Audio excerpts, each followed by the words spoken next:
गणेश ही देवता नेमकं काय करते याचं विवेचन आहे. ओम नमोजी गणनायका सर्वसिद्धी फळदायका अज्ञान भ्रांती छेदका बोधरूपा. आपल्या हिंदू धर्मशास्त्राप्रमाणे, वैदिक धर्मशास्त्राप्रमाणे प्रत्येक ठिकाणी त्या त्या कार्याकरता देवता अपॉइंट केल्या गेलेल्या आहेत. परमेश्वर एकच आहे, पण आपल्या पॉवर्स वाटणे म्हणतात, डेलिगेट करणं.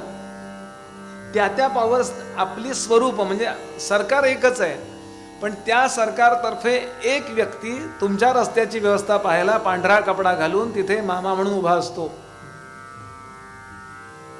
मग काय पंतप्रधानांनी येऊन तिथे उभं राहायचं काय? अशा पॉवर्स आहेत त्या. आणि सगळीकडे त्यात गणेश ही सगळ्यात महत्वाची देवता आहे. काय करते गणपती ही देवता, गणेश ही देवता? तर आपल्या जीवनातले सगळेच्या सगळे भोग आहेत ते वेळेवरती आपल्याला मिळाले पाहिजेत याकरता ते रक्षण करत ती उभी आहे. कुठं आहे ती? आपल्या शरीरात आहे. सूक्ष्म शरीरात तिला मन म्हणतात. आणि स्थूल शरीराच्या आतमध्ये अजून एक गोष्ट आहे. आपल्या मूलाधार चक्राच्या ठिकाणी आपल्याला मिळालेलं जे प्रारब्धाचं एक साठा आहे, त्या प्रारब्धाच्या साठ्याच्या इथे तो उभा आहे, बसलेला आहे. म्हणजे मूत्र विसर्जनाची जागा आणि विष्ठा विसर्जनाची जागा याच्यामध्ये एक शिवण आहे बघा. या शिवणीच्या इथे गणपती बाप्पाचं स्थान आहे. आणि हे अथर्वशीर्षाच्या आधारानं त्वम मूलाधार स्थितोसी नित्यम, अखंड रक्षण करतोय तो. आणि वेळेवर सगळे भोग भोगले पाहिजेत, त्याशिवाय भोग संपणार नाहीत ना. एकदा एक भोगाचं साडगं टाकून दिलंय, जा एक कोट्यावधी भोग आहे ते भोग, ते कुठं आहे? सूक्ष्म रूपानं याचा डाटा कुठे ठेवलाय? तिथे ठेवलाय. आणि तिथे गणपती बाप्पा आहेत. आपल्याला एखाद्या अमका अमका भोग असेल आणि तो भोगायचा असेल तर तोपर्यंत झोप लागू देत नाही गणपती, किंवा मध्यरात्री जाग येते. ते काम कोण करतो? गणपती. आपल्याला कळतं कोणामुळं? कळण्याची देवता कुठली आहे? कळण्याची देवता गणपती बाप्पा. म्हणून ज्याला कमी कळतं किंवा नीट कळत नाही त्यांनी गणेश उपासना करावी.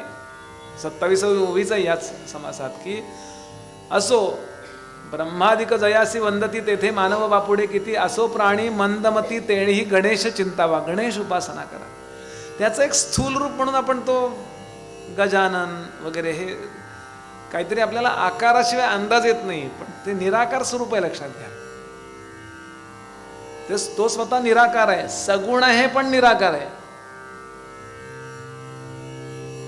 कळून घेणं. गणपतीची उपासना आपण साधं प्रणम्य शिरसादेव म्हणावं होतं आपोआप काम ते. कारण गणपती मला सगळा कळला असं कधीच होणार नाही. असो, सांगायचा भाव असा, सगळ्या विघ्नांचा तो मालक आहे, म्हणून विघ्न हारता पण तो आहे आणि विघ्न करताही तोच आहे. म्हणून नेहमी कुठल्याही कार्याला आरंभ करत असताना गणेशाचं स्मरण करा. समर्थाने ते केलंय. छोट्या छोट्या गोष्टीमध्ये गणपती आपल्याला वर्क करतो. अनेकांच्या जीवनात अनेक प्रॉब्लेम्स असतात. गणेश उपासना सुरू करावी. त्यांनी एक गोष्ट होते, पुढं काय करावं हे गणपती सुचवायला लागतो. ती कदाचित करेक्ट उपासना असते, पण कुठली करेक्ट आहे तो ते कळवतो.